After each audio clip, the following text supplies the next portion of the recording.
Hello and welcome to the 2 Minute Drill podcast, and we are continuing the quarterback evaluation week, the preseason preview of the Big Ten today. That's Jack Donovan. I'm Michael Rochman. Jack, how are you doing today? I'm doing good. How are you? Doing all right, just continuing to grind out the quarterbacks, and hopefully we can get a little bit more views.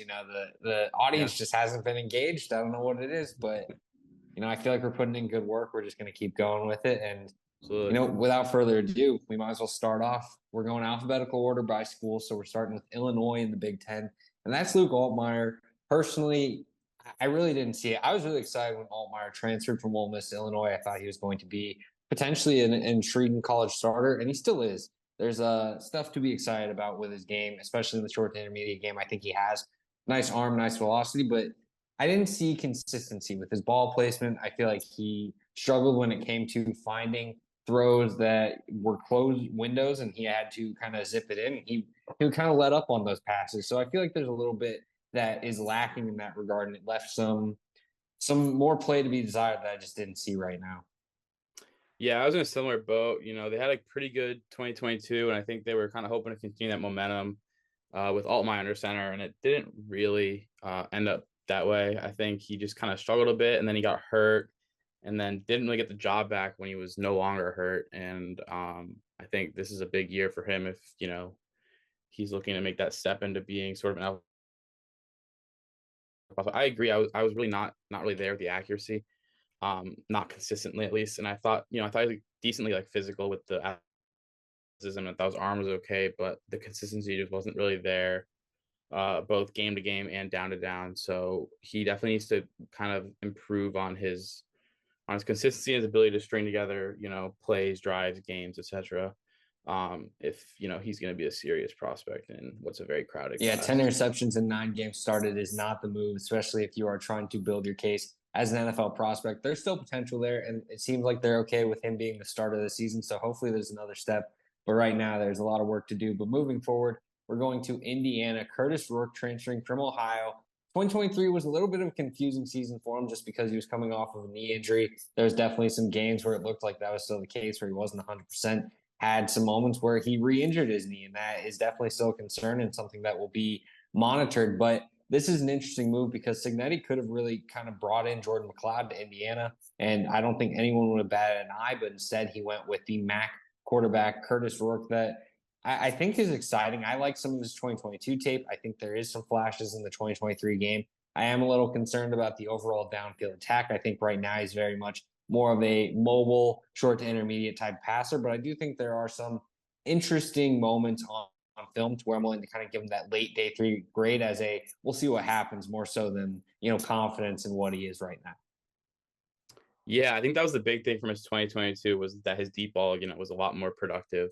So I think that'll be something to see if he can get back to that. I also kind of was expecting him to end up with McLeod. So that was interesting that he kind of went with a different group of 5 quarterback. I was interested as well. I thought his arm's pretty good. I thought, he can move around a bit. He takes care of the ball, which is pretty important, going against Big Ten defenses.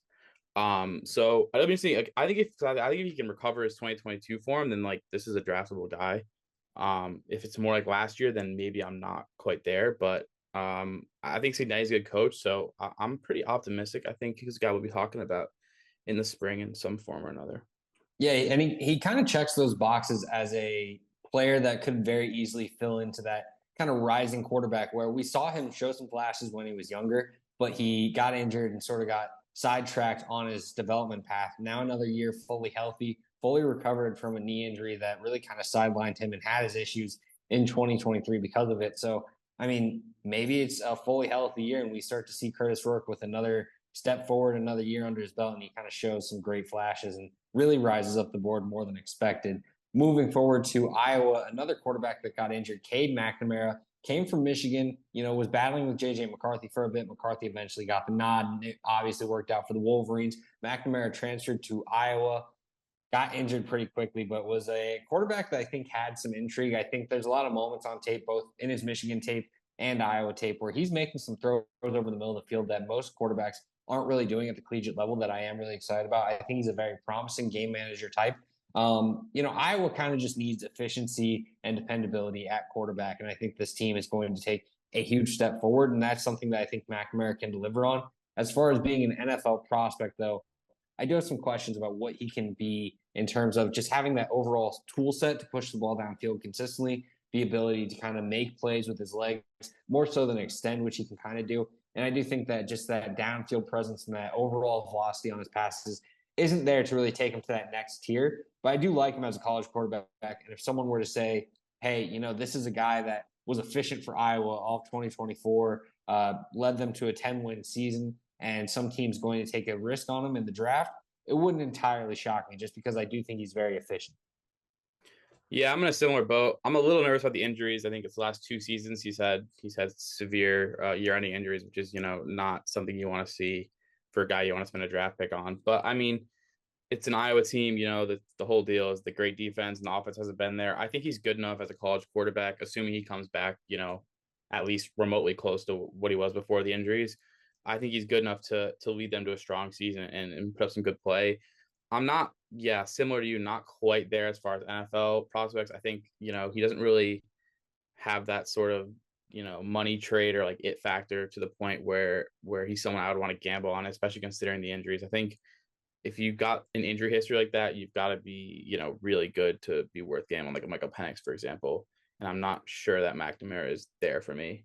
But I think if he has a good season, similar to what you said, I think I wouldn't be stunned if a team threw a late pick at him if he had a good final season where he didn't miss any games or anything like that.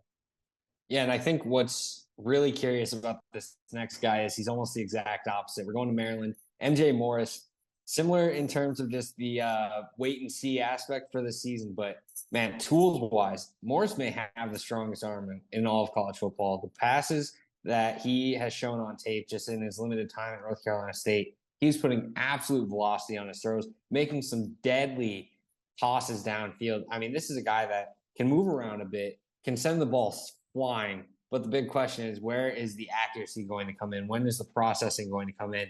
When is the technique and refinement going to show? And I think that's something that Morris, you're kind of waiting on. We've been waiting a little bit too long, so it's almost kind of treading towards that Joe Milton territory where it's, the tools are great, but when are we going to see the play come together all together? But Morris is exciting, man. I really want to see him take that next step because if he is showing efficient play, if he's showing discipline as a passer, I think the tools are there to be a first-round pick.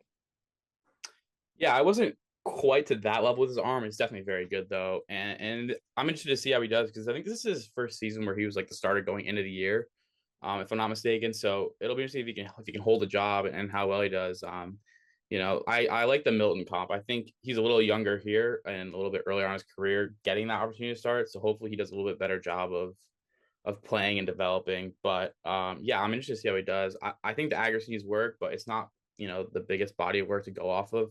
So, maybe it's just better. And he had a bad game or bad stretch when he was playing. But yeah, Maryland's got some interesting guys. I think they could be a sneaky decent team this year.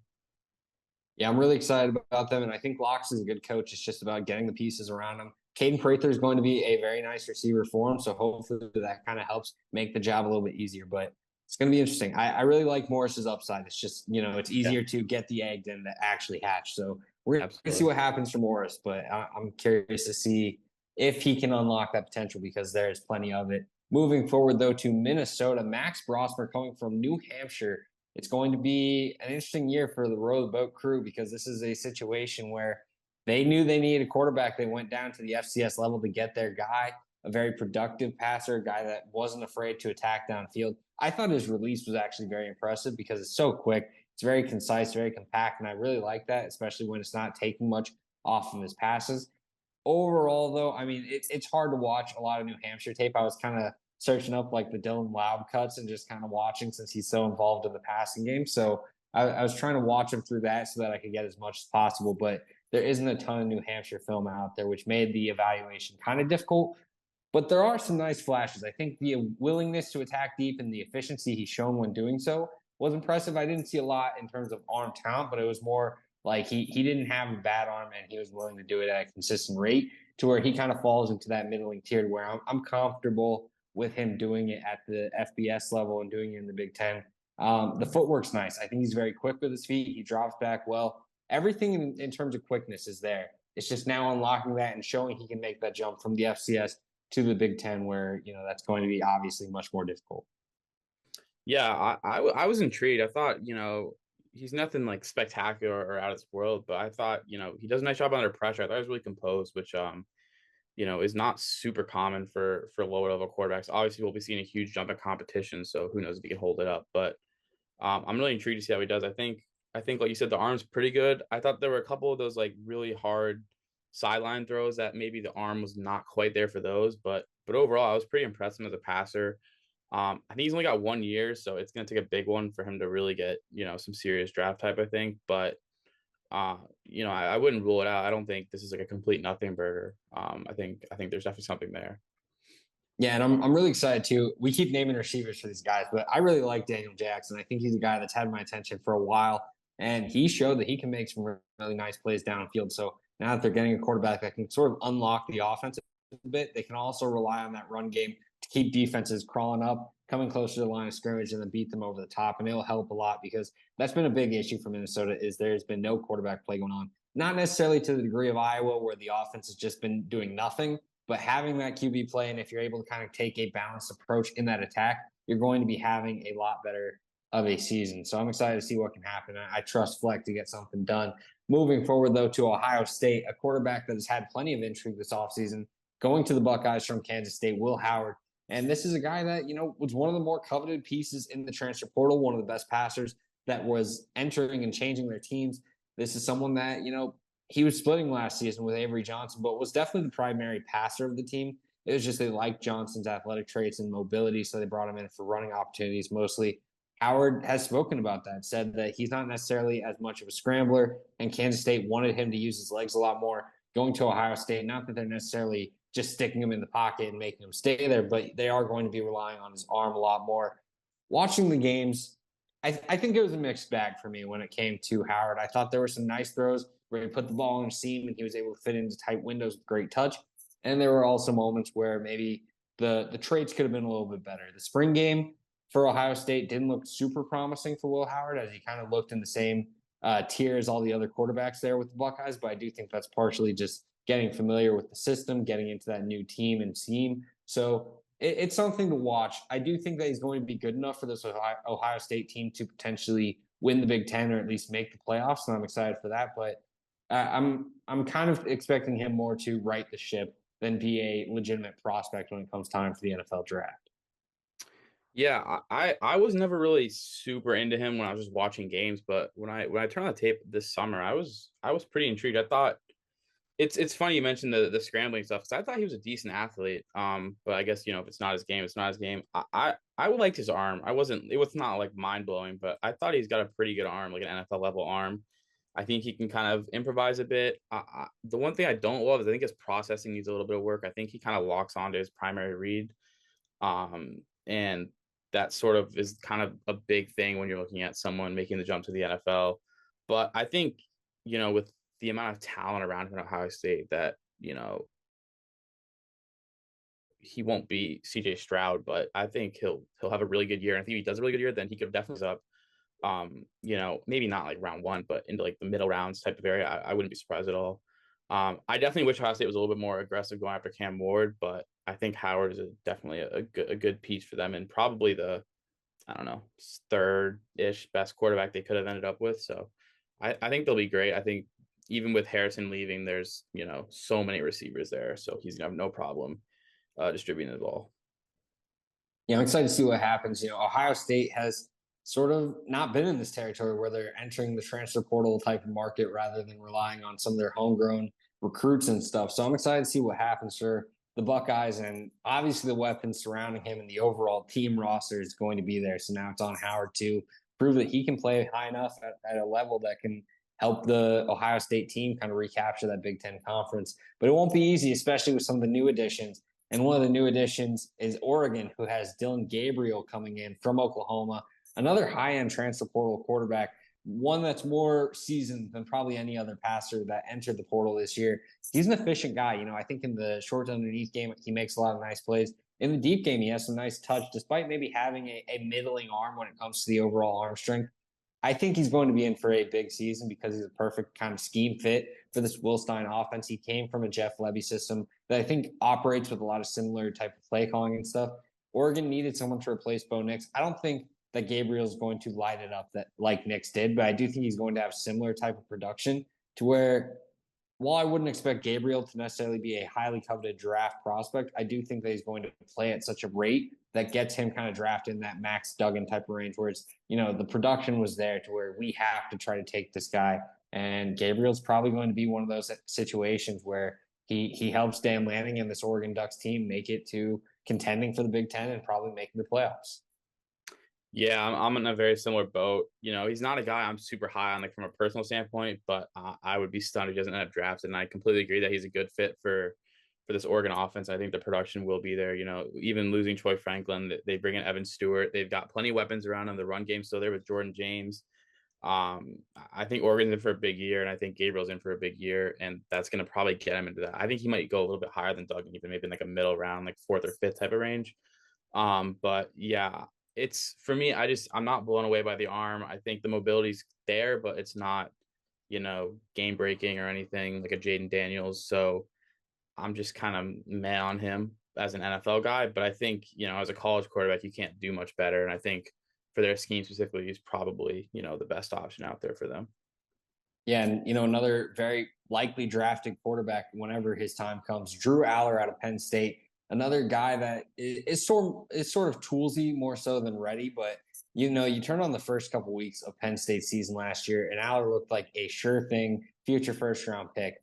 As the season went along, he kind of, just stumbled in his play, and there was a lot of efficiency issues. He did avoid turnovers, which I think is a very nice green flag for his overall play. The arm strength is there. The athleticism is somewhat there to where he can pick up some yards with his legs or extend the play.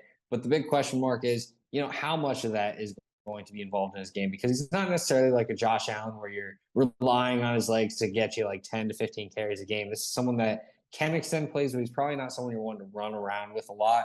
He just had some issues in terms of touch and getting the precision on his passes where he was missing a lot of easy opportunities. And it's something that for a third-year player, you're kind of more optimistic on that he will take those next steps and you're going to see more confidence in his play and the development is going to be there. But still, this is someone that could very easily kind of vary in the way that he breaks in the college football world and in the NFL draft lens because this is someone that, the arm talent's undeniable. I think he's very impressive as a passer in terms of tools, but now it's about getting those traits and those consistent moments that happen so that he can be a top draft pick in this year's class.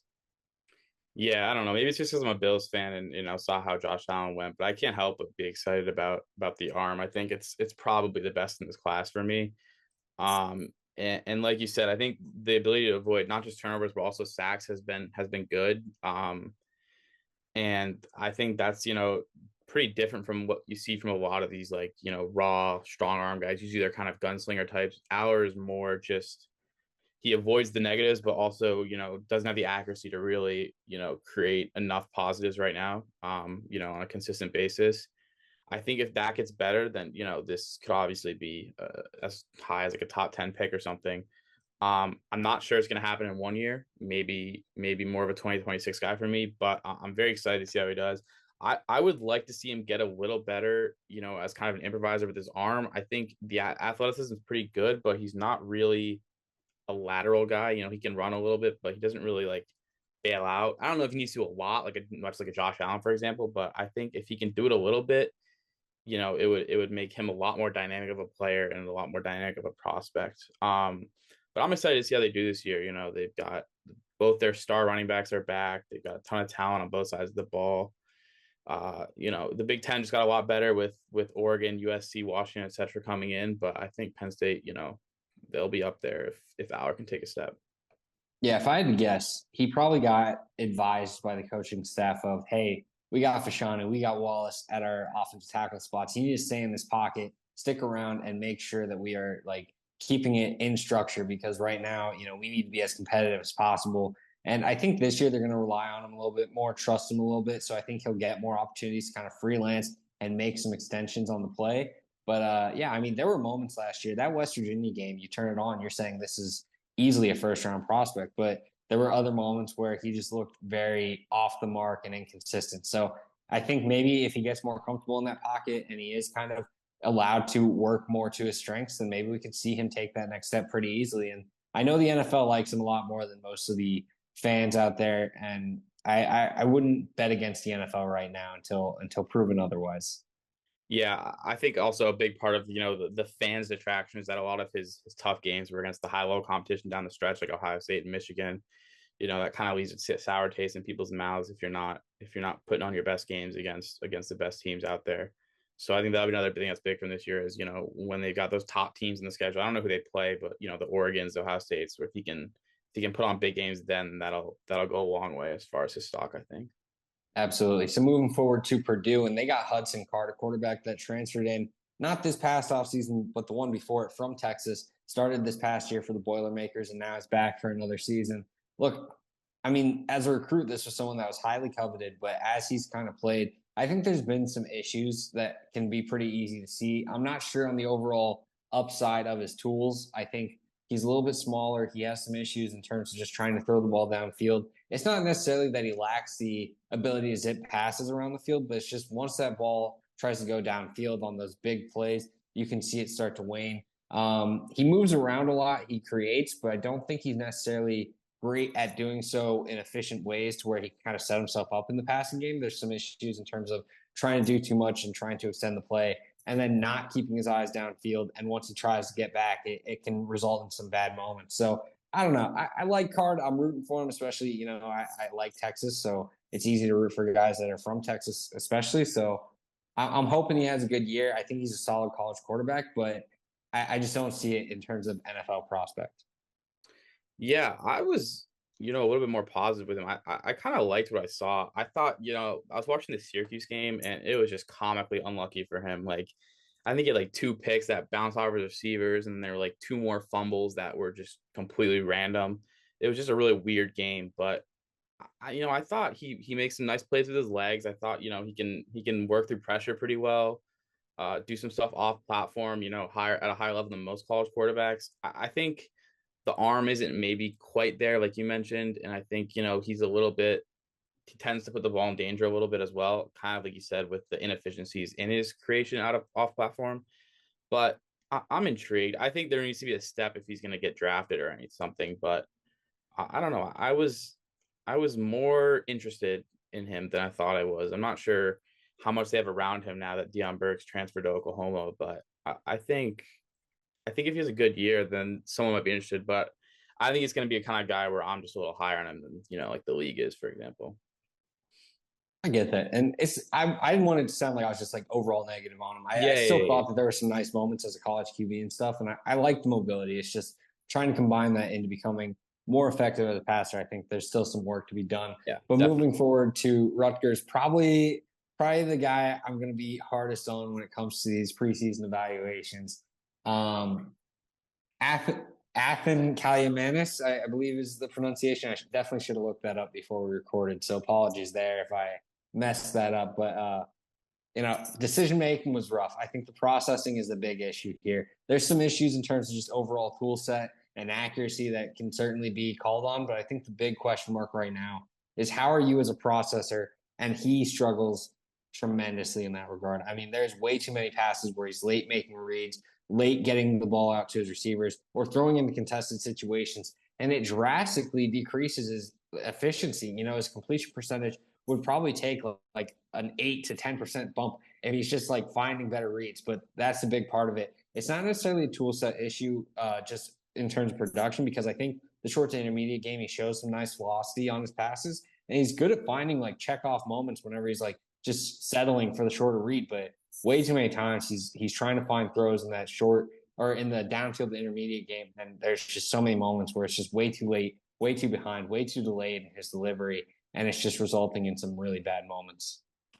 Yeah, I wasn't really there with him either. I definitely was not a fan of the accuracy. I thought, at all 3 levels, he definitely struggled on a pretty consistent basis. I think he really needs to throw with more touch. He kind of just zips it no matter what. And, that's not typically the most productive thing to do. I thought his arm was pretty solid, like you said. It's not bad by any means, but he needs to learn to kind of control it a bit. I think that'll improve his accuracy as well as, like you said, the processing needs a lot of work. I don't know. Rutgers has some guys this year, but I think I'm not quite there with Kaliakmanis to the point where I can be excited. But I think there's enough around him where if he does get better, then they could be an interesting team to watch. But yeah, I don't think I see an NFL guy here because I think there's just so much work that needs to be done as a passer, and like, well, the arm is cool. It's not Josh Allen or even like Joe Milton, so it's just tough to be too excited because of that. Yeah, now someone that's definitely worth getting excited about, UCLA, Ethan Garbers, one of the risers for this year. Just wait on it. Working with Eric Bieniemy, a guy that's going to let him air the ball out all over the field. All right, honestly, more realistically, I really like Garbers when he was stepping in for Dorian Thompson-Robinson. I thought he showed a lot of great flashes. Started against the Utah defense that was really strong, and he made some really nice performance throws in that like spot starts where I was really intrigued for him. Came into this season battling for a quarterback job, didn't really hold on to it. He had a rough first week, and it kind of resulted in a situation where all three quarterbacks were kind of rotating in, but Garbers eventually kind of settled in as a starter long term. As Dante Moore now transfers out, Colin Schlee transfers out. Garbers is going to be returning, and I think he's going to have a more confident hold on this quarterback job. Outside of that first week, I thought there were some nice moments on tape. I think he has some nice playmaking ability. He still has some decent downfield velocity, but in terms of just overall ability to effectively deliver downfield, that's where the issue right now is, because I think there are some nice passes to where he's going to be making some throws underneath and, finding the seam route. But with the Bieniemy offense, that is sure to be a downfield passing attack that is spreading everyone five wide and just trying to send it deep, as much as he did that with like Howell. I'm a little concerned because I don't know how much it aligns with Garbers.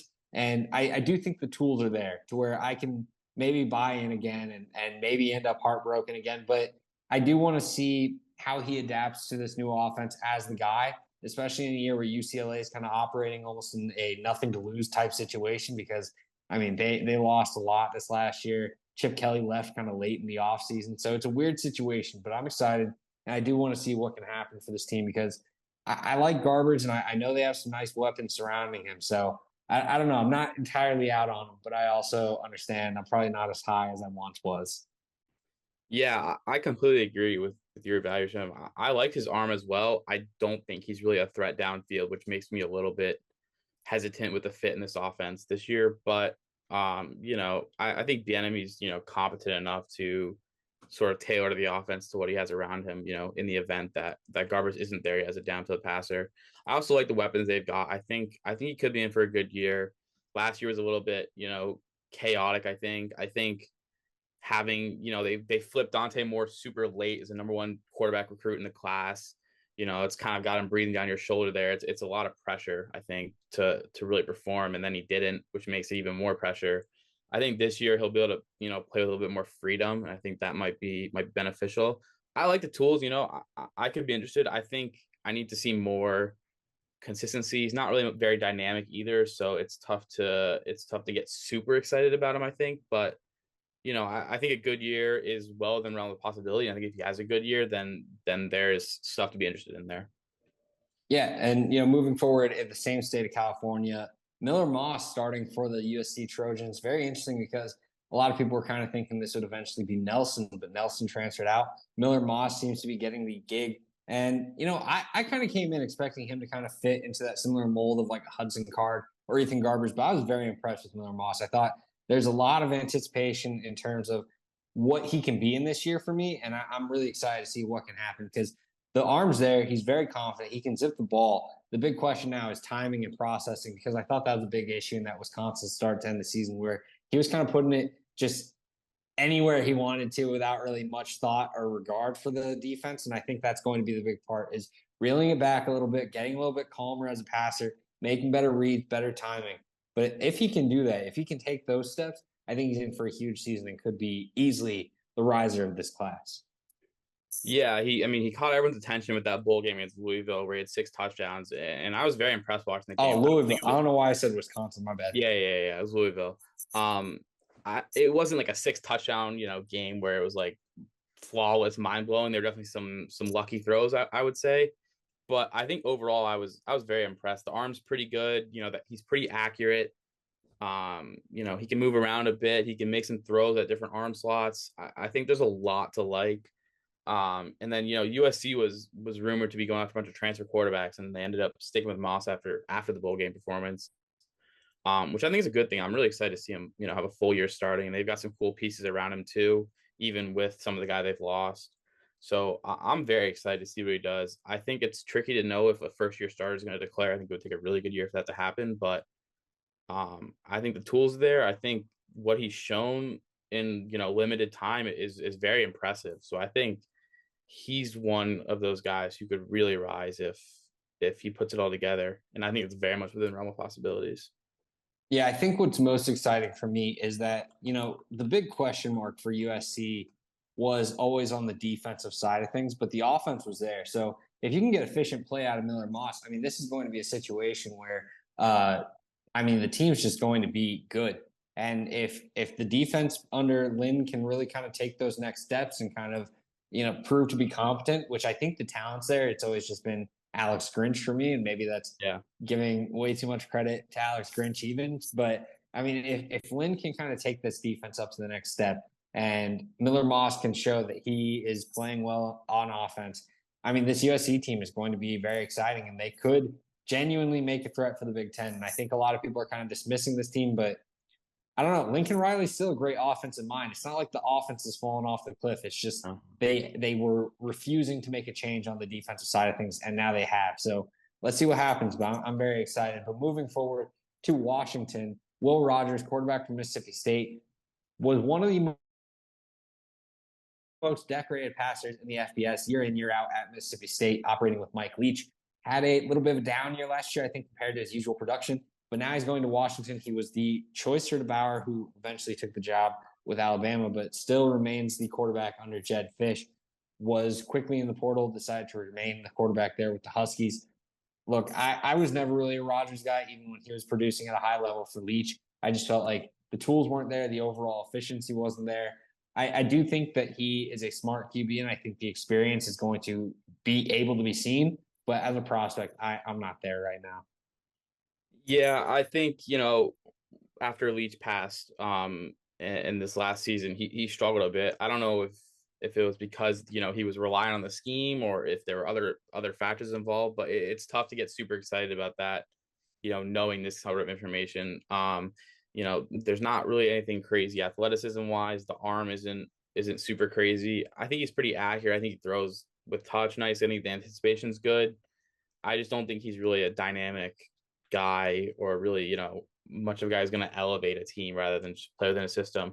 But I really like Jedd Fisch. So I think, a good year could definitely rejuvenate his stock a little bit and turn him into this late round guy if he can be productive, which I'm pretty optimistic for. They lost a ton to the draft this year, but and then obviously DeBauer too. But I think Fisch is a really good coach. I think they got some good transfers in to surround Rodgers. So I'm not super in on him, but I think I wouldn't be surprised if he rebounded a bit this year. Yeah, and I will say to his credit, I think he struggles with pressure a bit, which I think at Mississippi State, going against some of the best defensive lines in college football in the SEC, he could get a little bit easier opportunity at Washington, where he's going to be going against some Big Ten opponents, where some of them do still have very strong front sevens, but there's going to be a little bit less of a workload to where he can get more comfortable and more confident in the pocket. But we got one more quarterback on the agenda, and that is Tyler Van Dyke, quarterback out of Wisconsin, transferring from Miami, Florida. I thought he was pretty intriguing, but I'm going to let you go first on your evaluation here. Yeah, I remember watching him 2 years ago when he was getting hyped up in the first round along with Young and Stroud and Levis, and I was really not there with him. I thought the arm was okay, but he had a lot of work to do as a passer. And then I didn't really watch 2022 because he was just not that good, so we didn't really get any draft hype.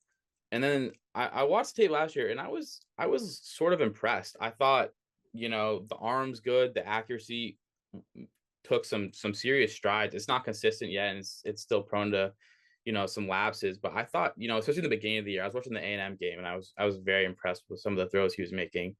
He's not much of a runner, but I thought he's gotten better at handling pressure every year he started. I think last year he had that really bad stretch in the middle of the season, which kind of derailed any chance of him declaring. I think he had like 10 picks in 4 games, which, is just not going to fly. But I was more impressed than I expected to be with him, just considering what I'd seen of him before. I think a good year could definitely land him, in a draftable range.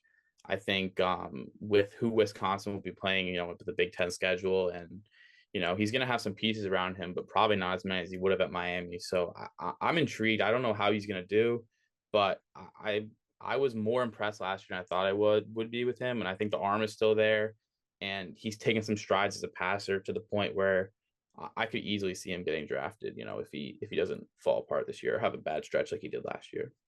Yeah, I kind of saw him as like a one-speed thrower, kind of similar to like a Dak Prescott or Sam Howell in that regard. And I think the overall arm talent is probably in a similar category with them, but I also like his build. I think he's pretty tough, able to sit in the pocket, make some nice throws. The anticipation is the big question mark for me. I think he stares down receivers, has some issues processing, and I think that's what kind of resulted in the turnover issue for that stretch in time. But I'm excited to see him in Fickell's offense. I think Wisconsin's going to make good use of him, and I think he's going to be a very trusty, dependable veteran QB for this offense that they definitely could use. And I think we saw Mordecai put together a pretty solid year. I kind of like Van Dyke more as he enters into the system compared to Mordecai as he entered last year. So I think it's going to be an intriguing year for the Badgers. I'm excited to see Fickell kind of build up this team in year two. I like Van Dyke. I think, Miami had a string of their own issues, more so than just what happened at QB. So I think now with another season of experience, Van Dyke, there's a reason he has a lot of hype and a lot of potential, and I think he's in for a good year. I'm not sure I buy into him as like a top-level prospect, similar to you, where, we're more mid-range guy if he's going to get drafted, but it wouldn't shock me if this is someone we're talking about as a mid-round guy that, maybe he's able to work himself into a potential opportunity in the NFL in a future opportunity or future time. But right now, I think this is someone that, more day three, but I do like the tools there, and I'm excited to see what can happen if he especially starts out hot like he did this past season and can continue that through the course of the year. Yeah, absolutely. Well, I'm Michael Rochman. That's Jack Donovan, and this was the Big Ten quarterback preview. This is preseason work, and we got Big 12 left, and then we'll be done. We hope you guys like the video. Comment down below. Let us know your thoughts. Please subscribe to the channel. Again, I'm Michael Rochman. That's Jack Donovan, and that's the 2-minute drill.